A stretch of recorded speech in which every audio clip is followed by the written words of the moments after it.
Welcome to a video looking at observations, inferences, and measurement in science.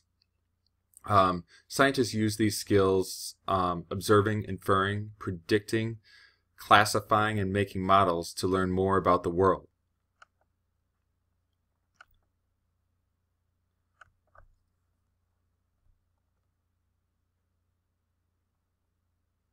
Sorry about that. Observations are ways in which we use one or more of our senses to gather information. There are basically two types of observations. One type is quantitative observations. Quantitative observations measure the quantity or measure the number of something. Qualitative observations measure the quality of something. And it's not even really a measure, it's more of a description. So this quantitative is going to use a number. Qualitative is going to be a description.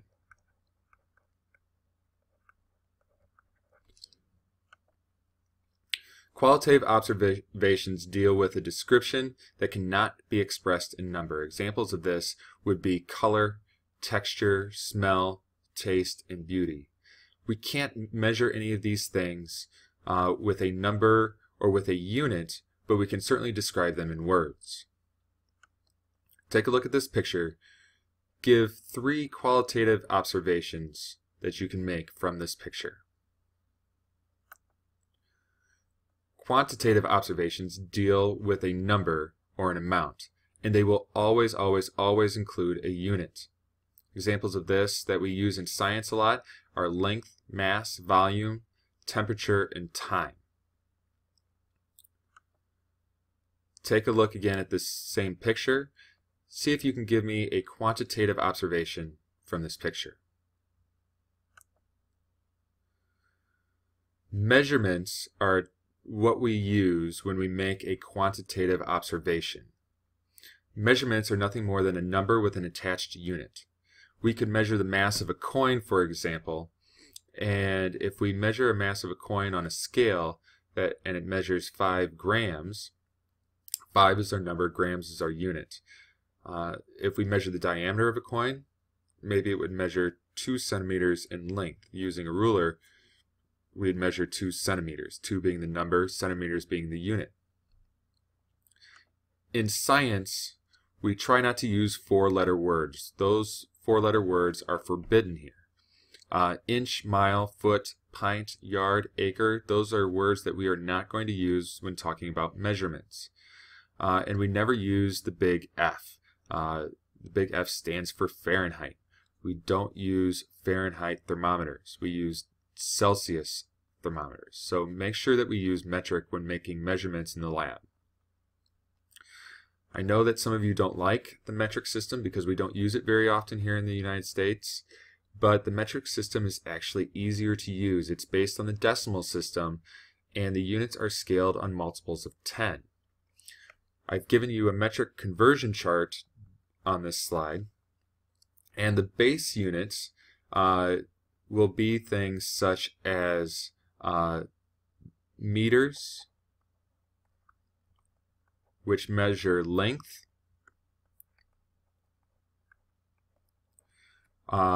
we could measure mass in grams.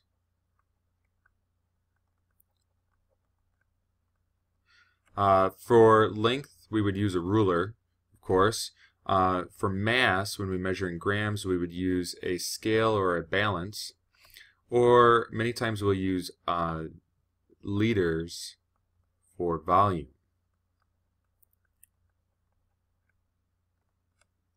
Now, these boxes coming off of our base unit give us different prefixes that we use in front of our base units. And all of these prefixes have meaning. So for instance, if we were going to a smaller measurement, that's why we have the step down here. Going from meter, we could measure in decimeters. 1 decimeter is 1/10 the size of 1 meter. So we're going to have 10 decimeters in 1 meter. Well, an easy way to convert that would be just to move the decimal. We could do it using math, and really when you move the decimal, you're just doing math, you're doing a shortcut. But we can move the measurement down or to the right one spot if we're going from meter to decimeter. If we're going up, if we want to use decameter, there's going to be 1/10 of a decameter in 1 meter, or 10 meters in 1 decameter. And if we have meters, we can convert easily to decameters by moving that decimal one time to the left. We'll do some practice in class on that. When we measure meters, again, we use rulers.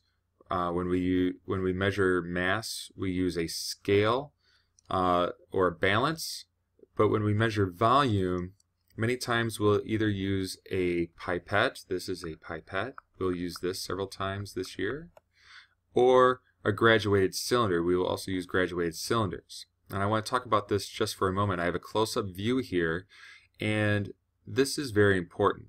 When we measure with a graduated cylinder, we want to measure at what is called the meniscus of this curved surface of the liquid. This meniscus is the bottom. This is called the meniscus. And the meniscus in this picture reads to be at the 41 to 3. So we would have 43 milliliters of liquid here. Again, we'll do some practice with this, and I'll remind you of this when we use graduated cylinders. With time, we use seconds, and with temperature, remember, we always use degrees Celsius. Inferences are different than observations. Inferences are explanations or interpretations of things that you are observing or have observed. So if we take a look at this apple, for example, an observation that you can make about the apple is that the apple has a missing chunk. That is something that we can prove, that we can see. It is an observation. We're using our sense of sight. An inference would be an explanation for that missing chunk. And we might say that someone took a bite out of that apple because probably we have all taken a bite out of that apple, out of an apple before. And we see that a chunk is missing after we take that bite. Maybe another animal took a bite out of the apple. Maybe somebody had some sort of tool that takes a chunk out of the apple. We don't know for sure, but this is a probable explanation, and that's what an inference is a probable explanation for something that we are seeing or have seen. Take a look at this picture. What is an inference that you can make from this picture? Predictions are different than inferences because predictions are forecasting what will happen in the future based on our past experience or evidence. We don't have any observations yet. It is purely a forecast of what will happen in the future. Weathermen do this all the time because they will read on a map, they'll see certain patterns in the weather. And because we have been monitoring the weather for such a long time, we can use those patterns to predict what will happen in the future. We don't know for sure that will happen, but we can say with some level of certainty that a weather pattern will hold true. So let's take a look at the picture of the apple again. Make a prediction that you can make from this picture. That concludes this video about observations, inferences, and measurement. I hope it helps. Make sure that you've taken good notes, and if you ever need to come back to this video before a quiz or a test, you may. Tell friends about this video. In other classes, they can use it as well. And I will see everyone in class.